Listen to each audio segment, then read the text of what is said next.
Durga Binod school মাস্টারের ছেলে। অনেক দুঃখ কষ্ট সয়ে এমএ পাস করলেও মুরব্বির অভাবে ভালো চাকরি জোগাড় করতে পারল না। শেষ অবধি হলো কেরানি। এখনকার দিনে কেরানিগিরির আবার দুটো ভাগ হয়েছে। নিচু কেরানির মাইনে হয় 125 থেকে শুরু, আর উঁচু কেরানির মাইনে শুরু হয় 225 টাকা থেকে। মুরব্বিহীন দুর্গা বিনোদ নিচু ধাপের কেরানি হলো, তাও জুটল অনেক কষ্টে। এমএ পাসেও কুলোয়নি। এই কেরানিগিরির জন্য আবার পরীক্ষা দিতে হয়েছিল। যাক, চাকরিটা হয়ে দুবেলা দুমুঠো অন্যের সংস্থান তো হলো। দুর্গা বিনোদের পড়াশোনার শখ আছে। সন্ধ্যা 7টা থেকে সেই লাইব্রেরিতে হাজিরা দিয়ে চলল রাত 9টা অবধি। দর্শনশাস্ত্রে সে এমএ পাস করেছে। এবার হিন্দু দর্শনটা সে ভালোভাবে বুঝে নিতে চায়। ধর্ম কি, ঈশ্বর কি, মানুষ কেমন করে নিজের মধ্যে ঈশ্বরকে উপলব্ধি করে, এই বুঝতে বুঝতে শেষে এসে পড়ে যে সব সাধুসন্ত মহাত্মা সাধনা করতে করতে ভগবৎ শক্তি লাভ করেছিলেন তাদের কথা। ভারতের সাধকদের যত সব অলৌকিক কীর্তির কথা পড়তে পড়তে দুর্গা বিনোদ সাধু দর্শনের জন্য উন্মুক্ত হয়ে উঠল। রবিবারে ছুটির দিনে তার আর বাড়িতে বসে থাকা চলল না। কলিকাতার আশেপাশে 20-25 মাইলের মধ্যে কোথায় কোন আশ্রম আছে, কোথায় কোন তান্ত্রিক থাকেন, সেখানে সে যাওয়া আসা শুরু করল। দুর্গা বিনোদ আশ্রমে যায়, আরও 10 জনের মাঝে বসে, আশ্রমিক মহাত্মাদের বাণী শোনে, তারপর প্রণাম করে বিদায় নেয়। ফেরার পথে মহাত্মার বাণী মনে মনে আলোচনা করে। মহাত্মা কত বড় সাধক তার একটা পরিমাপ করার চেষ্টা করে। মহাত্মার কোনো অলৌকিক শক্তি আছে কি না জানার চেষ্টা করে। একদিন খবর পেল হাওড়ার এক গ্রামে এক তান্ত্রিক আছেন। তিনি অলৌকিক ক্ষমতার অধিকারী। জলপোড়া দিয়ে অম্লশূল সারান, কানে কাঠি দিয়ে কালা মানুষের বধিরতা দূর করেন, কঠিন বাতের বেদনা সামান্য হাত বুলিয়ে আরাম করে দেন। যিনি খবরটা দিয়েছিলেন তিনি সঙ্গে করে নিয়ে গেলেন। বাস থেকে নেমে মাইলখানেক হেঁটে গেলে একটি ছোট গ্রাম। গায়ের গোড়াতেই এক পুকুর পাড়ে একটি ছোট মন্দির। মন্দিরের পাশেই একখানি চালাঘর। ঘরের দাওয়ায় একজন জটাধারী সাধু বসে আছেন। সামনে ধুনুচিতে আগুন জ্বলছে, পাশে একটা কলসি ও ভাঁড়। কয়েকজন পুরুষ ও মহিলা হাত জোড় করে সামনে মাদুরে বসে আছে। দুর্গা বিনোদও বসে পড়ল। সাধুর বয়স বেশি নয়, তার চেহারা বলিষ্ঠ, রং কালো, মাথার জটাও বিশেষ দীর্ঘ নয়, চোখ দুটি জবা ফুলের মতো লাল, তার উপর কপালে লাল চন্দন লেপা। ভক্তির চেয়ে ভয় হয় বেশি। দুর্গা বিনোদের দিকে নজর ফেলতেই সে হাত জোড় করে প্রণাম জানালো। সাধু নিজে থেকেই বললেন, কি চাই গুরু? গুরু মেলা অত সহজ নয়, আগে নিজেকে তৈরি কর, তারপর গুরু। পাত্র ফুটে হলে জল রাখবি কেমন করে? আদার ঠিক না হলে মন্ত্রশক্তি ধারণ করবি কেমন করে? সে মন্ত্র যে দেবে তার কোনো লাভ নেই, যে নেবে সেও ব্যর্থ হবে।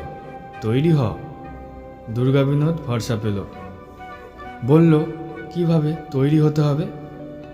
বাক সংযম কর, বেশি কথা বলবি না, নিরামিষ আহার করবি, অযথা কোনো পরিশ্রম করবি না, শক্তি সঞ্চয় করবি।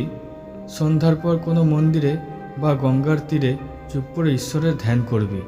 ধীরে ধীরে মন আত্মস্থ হবে, চিত্ত দৃঢ় হবে, তখন গুরুমন্ত্র নিয়ে সাধন ভজনের কথা উঠবে, তার আগে কিছু হবে না।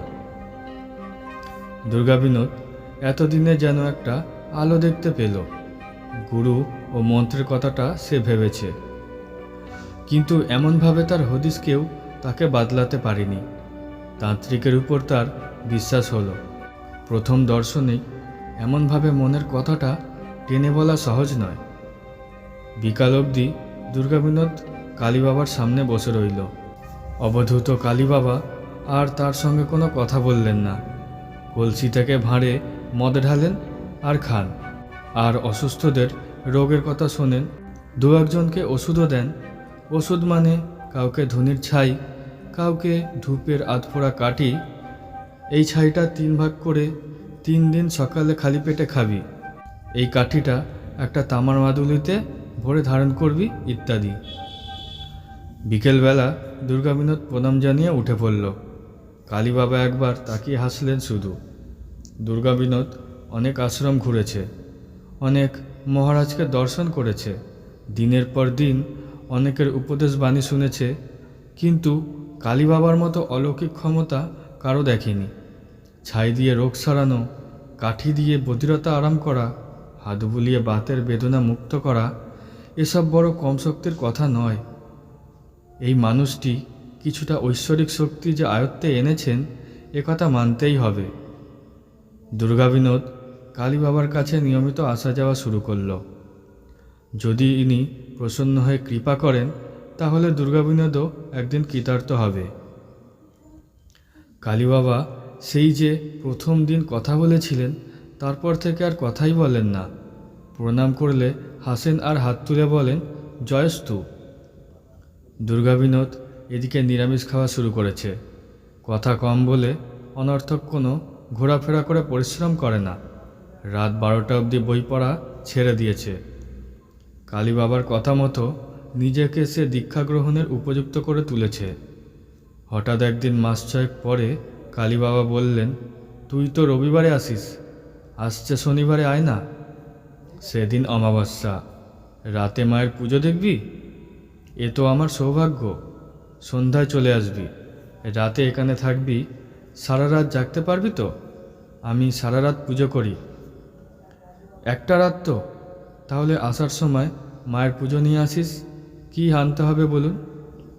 তুই আর কি আনবি? 3 বোতল দেশি মদ আনবি, কারণ বাড়ি তাতেই হবে। কালীবাবা গুনগুন করে উঠলেন, মদ খাই, মা কালী বলে। তারপর কলসি থেকে 1 ভার মদ নিয়ে গলায় ঢাললেন। দুর্গাবিনোদ সেদিন খুশি হলো। কালীবাবা মদ চেয়েছেন, পুজো দেখার জন্য ডেকেছেন, এবার তিনি প্রসন্ন হবেন। উৎফুল্ল মনে দুর্গাবিনোদ সেদিন বাড়ি ফিরল। শনিবার সন্ধ্যায় এক রেশন ব্যাগের মধ্যে 3 বোতল দেশি মদ নিয়ে দুর্গাবিনোদ কালীবাবার আশ্রমে এলো। তখন ঘরে ঘরে আলো জ্বলছে। কালীবাবা দাওয়ায় বসেছিলেন। বললেন, এনেছিস? দে। বোতল 3টি নিয়ে কালীবাবা মন্দিরে চলে গেলেন। বললেন, 2 ঘন্টা এখন বস, পুজোর সময় আমি তোকে ডাকব। মাদুর পাতা ছিল। দুর্গাবিনোদ সেই মাদুরের উপর উঠে বসল। মিনিট বসে থাকার পরেই দুর্গাবিনোদ বুঝল, রাতের অন্ধকারে চুপ করে বসে থাকার মতো স্থান সেটা নয়। কানের পাশে মশার ডাক আর থামতে চায় না। বুদ্ধি করে দুর্গাবিনোদ রেশনের থলির মধ্যে একখানা চাদর এনেছিল। এবার সেই চাদরখানা দিয়ে আপাদমস্তক মুড়ে দিল। শুধু চোখ দুটো বেরিয়ে রইল। তবু মনে হয় যেন মশা কামড়াচ্ছে। সামনে অন্ধকার, মাঠঘাট গাছপালা সবই কালোয় মিশে গেছে। অনেকটা তফাতে 2-3টে ঘরের জানালায় আলো দেখা যাচ্ছে। কাছাকাছি মানুষ আছে বলে মনে হয় না। কালীবাবার এই ঘরখানাতেও কেউ থাকে না। তার পরিজনরা থাকে ওই গ্রামে। এখানে কালীবাবা একা থাকেন, সাধন ভজনের জন্য। ঝিঝি পোকা ডাকছে, চারিপাশে নিঝুম। এই তো সন্ধ্যা হয়েছে, এরই মধ্যে মনে হয় রাত যেন দুপুর হয়ে গেছে। এভাবে কতক্ষণ বসে থাকতে হবে কে জানে। কালীবাবা তো মন্দিরে ঢুকে দরজা বন্ধ করে দিয়েছেন। পাশে একজন কথা বলার মানুষ থাকলে ভালো হতো। বড় একা একা মনে হয়। দেয়ালে হেলান দিয়ে দুর্গাবিনোদ ঝিমুতে শুরু করে। দুর্গাবিনোদ কোনো এক সময় বোধ হয় ঘুমিয়েই পড়েছিল। সহসা ঘুম ভাঙল কালীবাবার ডাকে, আয়, উঠে আয়, এবার মায়ের আরতি হবে। ধর্মর করে উঠে দুর্গাবিনোদ কালীবাবাকে অনুসরণ করল। মন্দিরের মধ্যে পিদিম জ্বলছে, ধূপধুনায় অন্ধকার। ছোট প্রতিমাটি ধোঁয়ায় আচ্ছন্ন। সামনে কিছু জবা ফুল আর মদের 3টে বোতল। কালীবাবা আসনে গিয়ে বসলেন। বললেন, তুই দরজার বাইরে বস। দুর্গাবিনোদ বাইরে বসে পড়ল। কালীবাবা অং হিং বলে মন্ত্র উচ্চারণ শুরু করলেন। মাঝে মাঝে জবা ফুল তুলে প্রতিমার চরণে অর্ঘ্য দিতে লাগলেন। প্রায় ঘণ্টাখানেক এইভাবে পূজা করার পর হাঁক দিয়ে উঠলেন, মা কালী করাল বদনা লোল জিহবা মা। তারপর পঞ্চপ্রদীপের আরতি শুরু করলেন। এবার প্রদীপের আলোয় ধোঁয়ার মাঝেও কিছু কিছু নজরে পড়তে লাগলো। দুর্গাবিনোদ দেখল ঘরের মধ্যে দরজার পাশে আরেকজনকে বসে আছে। ও কে? কখন এলো? পঞ্চপ্রদীপ ঘুরতে ঘুরতে আলোটা যখনই সেদিকে পড়ে, দুর্গাবিনোদ লোকটির মুখে পানে নজর পড়ে। কি বিশ্রী ফ্যাকাশে মুখ, যেন মরার মতো। আরতি শেষ হয়, শাঁখ বাজিয়ে কালীবাবা বসলেন। মদের 3টি বোতল মায়ের চরণে স্পর্শ করিয়ে হাঁক দিলেন, মা কালী করাল বদনা লোল জিহবা মা। তারপর বললেন, প্রণাম কর, প্রসাদ নে। দুর্গাবিনোদ প্রণাম করল। বোতল থেকে একবার মদ ঢেলে কালীবাবা বসে থাকা সেই লোকটির মুখে ধরলেন, বললেন, খাও। লোকটি মদ খেল। কালীবাবা সেই ভাঁড়ে আবার মদ ঢাললেন। তাকে বললেন, ধরো, ওকে দাও। লোকটি ভাঁড় ধরল, হাত বাড়িয়ে এগিয়ে দিল দুর্গাবিনোদের দিকে। মানুষের হাত যে এতটা লম্বা হয়, দুর্গাবিনোদ তা জানত না। ভাঁড়শুদ্ধ হাতখানা সোজা দরজা পার হয়ে চলে এলো তার মুখের কাছে। দুর্গাবিনোদ ভয় পাসনি, খা, মায়ের প্রসাদ, কালীবাবা বললেন।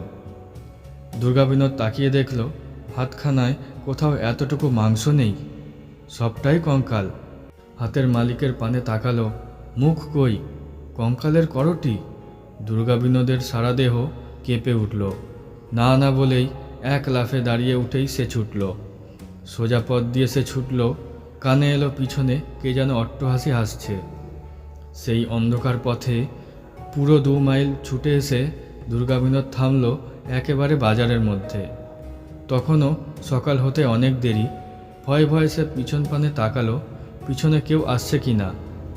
বাজারে অনেক ঘরের দাওয়ায় মানুষ শুয়েছিল। তাদের দেখে দুর্গাবিনোদ ভরসা পেল। একটা দোকানের দাওয়ায় সে বসে পড়ল। পরক্ষণেই মনে হলো সেই হাতখানা তার মুখের সামনে মদের ভাঁড়টা যেন এগিয়ে ধরেছে। দুর্গাবিনোদ চিৎকার করে অজ্ঞান হয়ে গেল। সকালে বাজারের লোকেরাই দুর্গাবিনোদকে বাসে তুলে দিয়েছিল। ভয়ের ভাবটা কাটিয়ে উঠতে কদিন তার সময় লেগেছিল।